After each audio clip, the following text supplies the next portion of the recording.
This is Sean on Yancey Drive. We got this in.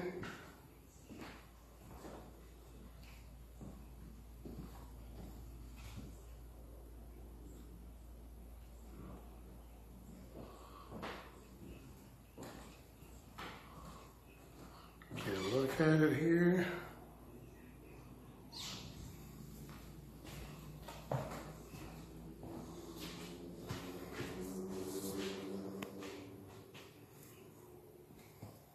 That's where the wall used to be. That's where it is now.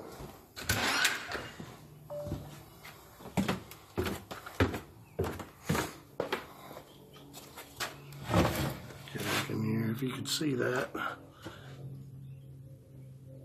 You can't see it. Oh well. The support's under there.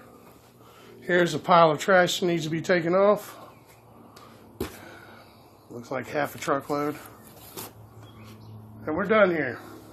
Just the wood left over.